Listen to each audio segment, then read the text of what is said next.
Hello दोस्तों, मेरा नाम राधिका है। मैं 26 साल की हूँ। जवान, बेबाक और बदन में ऐसी प्यास जो शादी के बाद भी कभी पूरी तरह बुझी नहीं। मेरी छाती भरी हुई है, कमर पतली और नज़रें ऐसी कि मर्द एक बार देख ले तो भूल न पाए। शादी राहुल से हुई। सिर्फ 1 साल हुआ था शादी को। राहुल बहुत अच्छे इंसान हैं, लेकिन उनका बिजनेस उन्हें हमेशा बाहर रखता है। महीने में 25 से 30 दिन वो टूर पर रहते हैं। जब घर आते हैं तो थक कर सो जाते हैं। उनकी बाहों में वह जोश, वह तीव्र गर्माहट जो पहले थी, वह अब कम हो गई थी। मेरा बदन तरस रहा था किसी मर्द के मजबूत ताकत का, किसी की गर्म बाहों का। घर बड़ा और शानदार है, लेकिन अंदर से सुनसान। राहुल की माँ गुजर चुकी है। घर में सिर्फ मैं, रोहन और मेरे ससुर शिवराज जी रहते हैं। शिवराज जी 55 साल के हैं, लेकिन उम्र का असर बिल्कुल नहीं। रिटायर आर्मी ऑफिसर, चौड़ा सीना, मजबूत बाजू, लंबा कद, काठी सफ़ेद दाढ़ी में एक अलग मर्दांगी दिखती है। दोस्तों, बहुत ही रोमांचक कहानी है, पूरा सुनिएगा ज़रूर।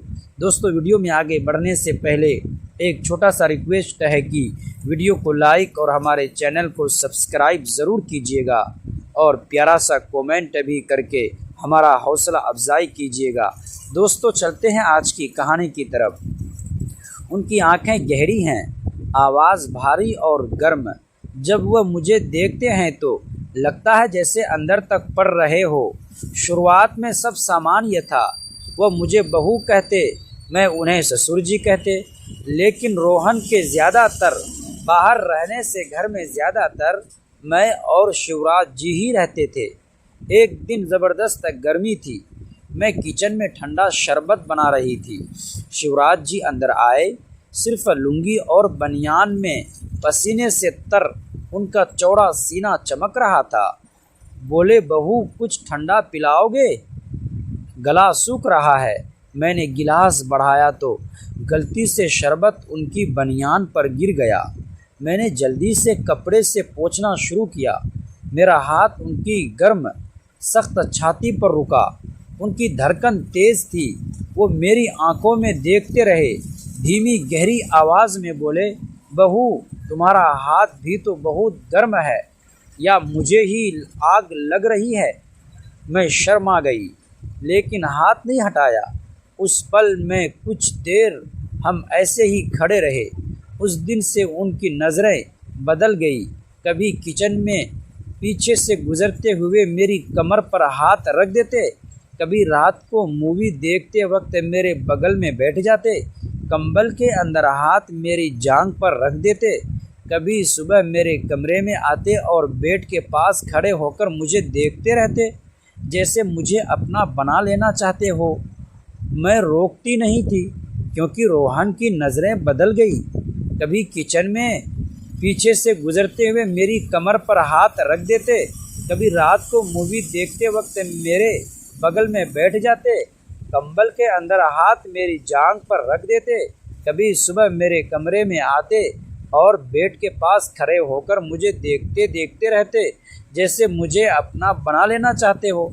मैं रोकती भी नहीं थी, क्योंकि रोहन की गैर मौजूदगी में मेरा बदन तरस रहा था किसी ताकतवर मर्द का।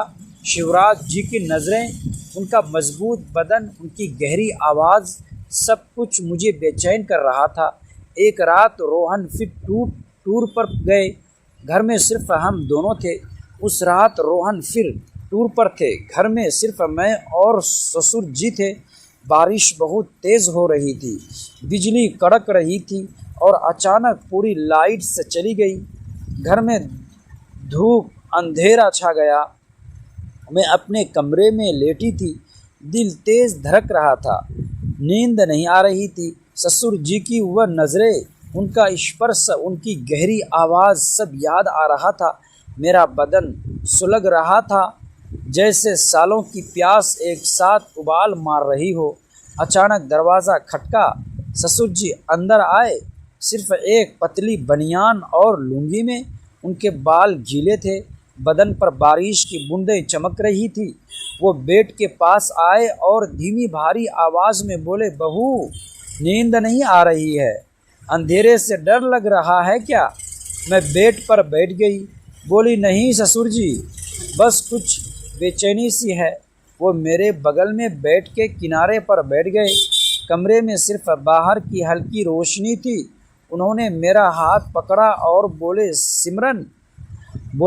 सिमरन, मैं जानता हूँ तुम क्या महसूस कर रही हो। रोहन तुम्हें वह नहीं दे पाते जो तुम्हारा हक है। मैं तुम्हारी आंखों में वह प्यास देखता हूँ जो मुझे भी जला रही है। मेरा दिल पागलों की तरह धड़कने लगा। मैंने हाथ नहीं छुड़ाया। बोली, ससुर जी, ये गलत है। वो मेरे और करीब सरक आए। उनकी सांसें मेरे चेहरे पर लग रही थी। बोले, गलत सही की परवाह कौन करता है बहू? जब बटन की आग बेकाबू हो जाए, मैं तुम्हें देखता हूँ तो खुद पर काबू नहीं रखता। तुम इतनी गर्म हो, इतनी प्यासी कि मुझे रातें नींद नहीं आती। उन्होंने मेरा हाथ अपनी छाती पर रख दिया। उनकी धड़कन मेरे हाथ के नीचे पागलों की तरह धड़क रही थी। मैंने हाथ हटाने की कोशिश की, लेकिन वो नहीं हटा। वो मेरे कंधे पर सर रखने लगे। मैं रुक गई। उनकी गर्म सांसें मेरी गर्दन पर लग रही थी। बदन में सेंध दौड़ रही थी। कुछ देर हम चुप रहे, सिर्फ बारिश की आवाज़ और हमारी तेज़ सांसें। फिर वह मेरे कान के पास आए और फुसफुसाए, बहू, बस एक बार मुझे कस के गले लगा लो, मैं तुम्हारी प्यास बुझा दूंगा। मैं चुप रही। वो धीरे से मुझे अपनी मजबूत बाहों में भर लिया। उनका चौड़ा सीना मेरे बदन से सटा हुआ था। मैंने भी आंखें बंद करके उन्हें कस के पकड़ लिया। उनकी छाती मेरे सीने से दब रही थी। दिल की धड़कनें एक दूसरे से टकरा रही थी। उनकी बाजू मेरी कमर पर कसी हुई थी, जैसे मुझे कभी छोड़ना ही नहीं चाहते हो। हमारी सांसें और तेज़ हो गई। वो मेरे बालों में उंगलियां फिराते हुए बोले, सिमरन, तुम कितनी नरम हो, कितनी गर्म। मैं तुम्हें तुम्हारा महसूस करना चाहता हूँ। मैंने उनकी पीठ पर हाथ फेरा। वो और कस के मुझे दबाने लगे। उस पल में दुनिया सिर्फ हम दोनों थे। वो मेरे माथे पर, गाल पर, गर्दन पर होठ रखते हुए मेरा बदन कांप उठा। मैंने रोती हुई आवाज़ में कहा, ससुर जी, बहुत बड़ा है आपका, प्लीज़ आहिस्ता कीजिए, मैं मर जाऊंगी। वो रुके नहीं। उन्होंने मुझे और ज़ोर से अपनी बाहों में कस लिया। हम देर तक एक दूसरे में खोए रहे, बहुत करीब, बहुत गहरा, बहुत तीव्र। उस रात के बाद मैं और ससुर जी एक दूसरे से दूर नहीं रह पाते थे। दिन में जब घर खाली होता, वो मेरे पास आ जाते। कभी किचन में पीछे से आकर मुझे अपनी मजबूत बाहों में जकड़ लेते और कान में फुसफुसाते, सिमरन, तुम्हारी ये प्यास मुझे भी जला रही है। मैं तुम्हें हर पल महसूस करना चाहता हूँ। मैं शर्मा जाती, लेकिन उनकी बाहों में पिघल जाती। उनकी चौड़ी छाती मेरे पीठ से सटी होती। उनकी सांसें मेरी गर्दन पर लगती और मेरा बदन कांप उठता। एक दिन रोहन फिर 10 दिन के विदेश टूर पर गए।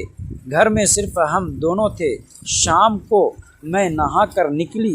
लाल रंग की पतली साड़ी पहनी थी जो मेरे भरे हुए बदन से चिपक रही थी। बाल गीले थे, खुशबू फैली हुई थी। ससुर जी लिविंग रूम में बैठे थे। मुझे देखते ही उनकी आंखें जल उठी। वह उठे और मेरे पास आए। बोले, बहू, तुम आज मौत लग रही हो। मैं खुद को रोक नहीं पा रहा। मैंने कुछ नहीं कहा। वो मेरे सामने खड़े हो गए। उनकी नज़रें मेरे चेहरे से नीचे सरक रही थी। उन्होंने धीरे से मेरी कमर में हाथ डाला और मुझे अपनी तरफ खींच लिया। मैं उनके सीने से टकरा गई। उनकी बाजू मेरी कमर पर कसी हुई थी। वो बोले, सिमरन, मैं तुम्हें पूरा अपना बनाना चाहता हूँ। तुम मेरी हो, सिर्फ मेरी। मेरा दिल पागलों की तरह धड़क रहा था। मैंने उनकी छाती पर हाथ रखा और बोली, ससुर जी, यह आग बहुत तेज़ है, मैं डर रही हूँ। वो मुस्कुराए और मेरी गर्दन पर होठ रख दिए। उनकी गर्दन सांसें, उनकी गर्म सांसें, उनका स्पर्श, मेरा बदन सुलग उठा। मैंने उन्हें कस के गले लगा लिया। हम सोफे पर गिर पड़े। वो मेरे ऊपर थे। उनका मजबूत बदन मेरे बदन को दबा रहा था।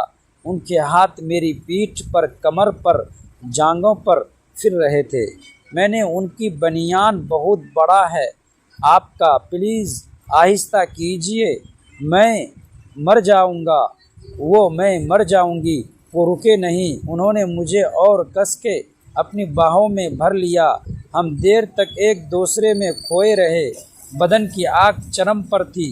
वो पल इतना तीव्र था कि मुझे लगा मैं पिघल जाऊंगी। मेरी चीखें धीरे धीरे कराहट में बदल गई और फिर मज़े की आवाज़ें कमरे में गूंजने लगी। उस शाम के बाद मैं और ससुर जी पूरी तरह एक दूसरे के हो चुके थे। रोहन के बाहर रहते हम हर पल एक दूसरे के लिए जीते। सुबह उठते ही ससुर जी मेरे कमरे में आते, मुझे बिस्तर पर ही अपनी मजबूत बाहों में भर लेते। दिन में जब मन करता किचन में, सोफे पर, छत पर हम करीब आ जाते। उनकी गर्म सांसें मेरी गर्दन पर लगती, उनकी बाजू मेरी कमर को कस के जकड़ लेती। मैं उनके स्पर्श में खो जाती। वो मुझे पागल कर देते थे।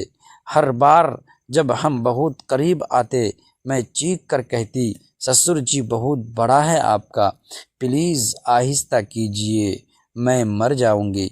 लेकिन ससुर जी रुकते नहीं थे।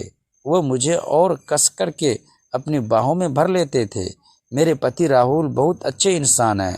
उनका व्यवहार शांत है, दिल साफ है और वे मेरी हर छोटी बड़ी खुशी का ध्यान रखते हैं। लेकिन उनकी एक मजबूरी थी। उनका बिजनेस काम के सिलसिले में उन्हें अक्सर शहर से बाहर रहना पड़ता था। कभी 2 दिन, कभी 1 हफ्ता और कभी कभी उससे भी ज़्यादा। शादी के शुरुआती दिनों में मुझे लगा था कि धीरे धीरे सब ठीक हो जाएगा। मैं उनको लौटने का इंतज़ार करती, उनके पसंद का खाना बनाती और घंटों उनसे बातें करती।